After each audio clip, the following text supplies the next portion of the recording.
వెండితెరపై కోట్లాది మందిని నవ్వించే నటీనటుల జీవితాల వెనక గుండెలు పగిలేలా ఏడ్చే ఎన్నో భయంకరమైన కన్నీటి గాథలు దాక్కున్నాయి. ఒకప్పుడు అంబాసిడర్ కారులో తిరుగుతుంటే మహారాణి అనుకున్నారు.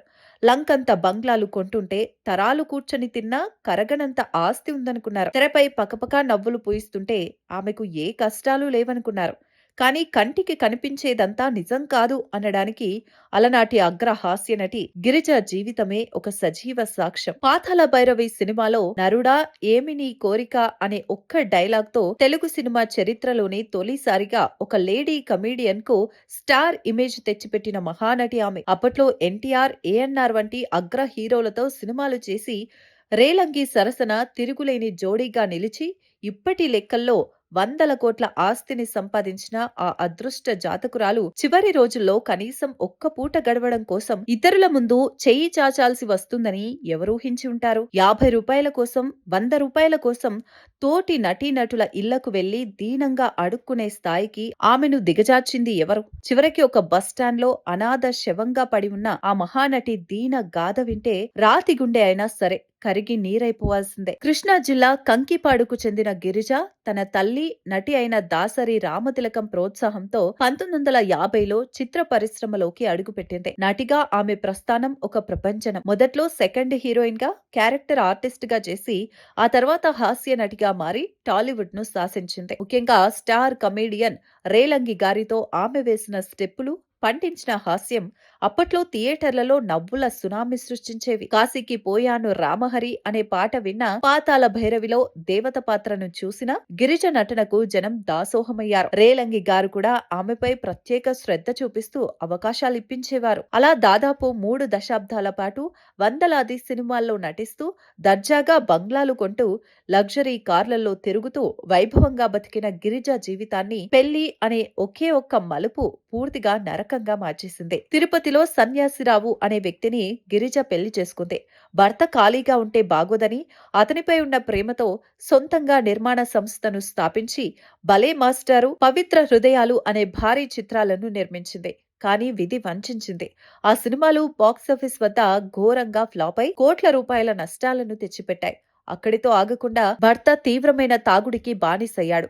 గిరిజ కష్టపడి సంపాదించిన ఆస్తులను నీళ్లల్లా ఖర్చు చేస్తూ లగ్జరీ కార్లలో తిరుగుతూ జల్సాలు చేయడం మొదలుపెట్టాడు.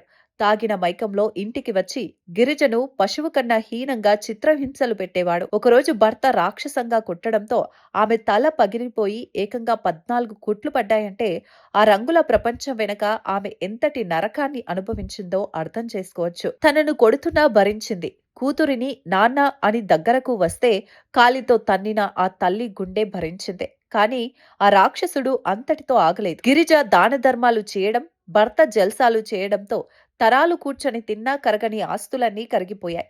చేతిలో ఒక్క రూపాయి కూడా లేని స్థితికి గిరిజను తెచ్చిన ఆ భర్త ఒకరోజు చెప్పా పెట్టకుండా ఉన్న డబ్బునంతా ఊడ్చేసి ఎక్కడికో పారిపోయాడు.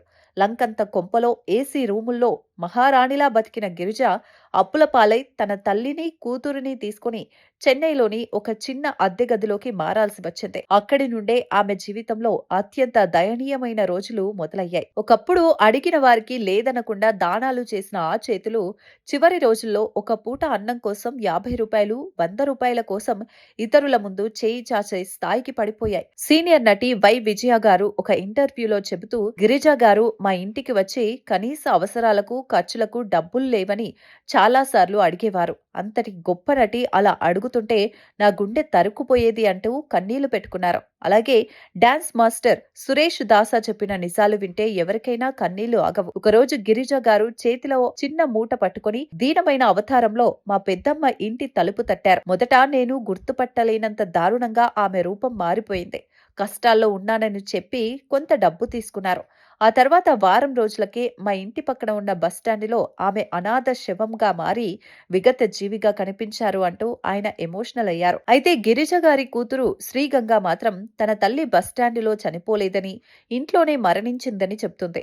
ఆమె మరణం ఎలా సంభవించినా ఒకప్పటి స్టార్ హీరోయిన్, వందల కోట్ల ఆస్తులున్న మహానటి చివరి క్షణాల్లో కడుపు నిండా అన్నం లేక, కనీసం వైద్యం అందక అనాథలా మారిపోయింది అన్నది మాత్రం పచ్చి నిజం. అంతటి స్టార్ కమెడియన్ చనిపోతే కడసారి చూపు చూడటానికి చిత్ర పరిశ్రమ నుండి ఒక్కరంటే ఒక్కరు కూడా రాలేదు. ఇండస్ట్రీ ఎంత క్రూరమైనదో చెప్పడానికి గిరిజ అంతిమ యాత్రే ఒక ఉదాహరణ. కానీ ఆ రాత్రి వేళ నటుడు శోభన్ బాబు గారు ఫోన్ చేసి, అమ్మా నేనున్నాను, ఏ అవసరమున్నా అడుగు అని ఆ కూతురికి ధైర్యం చెప్పారు.